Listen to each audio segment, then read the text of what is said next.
"Or not," said Dupin.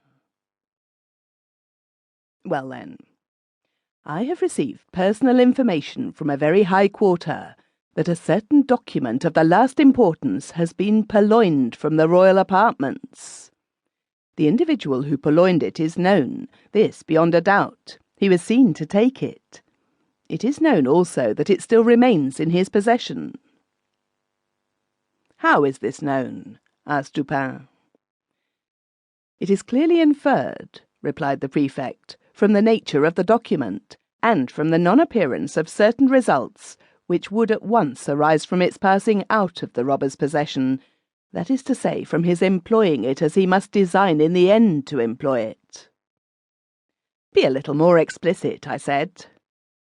"Well, I may venture so far as to say that the paper gives its holder a certain power in a certain quarter, where such power is immensely valuable." The prefect was fond of the cant of diplomacy. "Still, I do not quite understand," said Dupin. "No? Well, the disclosure of the document to a third person, who shall be nameless, would bring in question the honour of a personage of the most exalted station, and this fact gives the holder of the document an ascendancy over the illustrious personage whose honour and peace are so jeopardized." "But this ascendancy," I interposed, "would depend upon the robber's knowledge of the loser's knowledge of the robber. Who would dare?" "The thief," said G., "is the Minister D., who dares all things, those unbecoming as well as those becoming a man.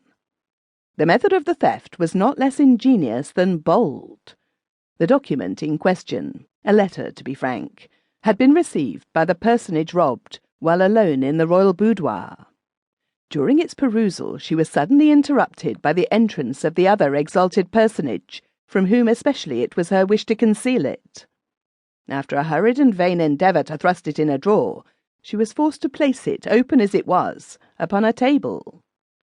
The address, however, was uppermost, and the contents thus unexposed, the letter escaped notice. At this juncture enters the Minister D. His lynx eye immediately perceives the paper, recognises the handwriting of the address, observes the confusion of the person addressed, and fathoms her secret. After some business transactions, hurried through in his ordinary manner, he produces a letter somewhat similar to the one in question, opens it, pretends to read it, and then places it in close juxtaposition to the other. Again he converses for some 15 minutes upon the public affairs. At length, in taking leave, he takes also from the table the letter to which he had no claim. Its rightful owner saw, but of course dared not call attention to the act in the presence of the third personage who stood at her elbow. The minister decamped, leaving his own letter, one of no importance, upon the table. "Here, then," said Dupin to me, "you have precisely what you demand to make the ascendancy complete, the robber's knowledge of the loser's knowledge of the robber." "Yes," replied the prefect, "and the power thus attained has, for some months past, been wielded for political purposes to a very dangerous extent.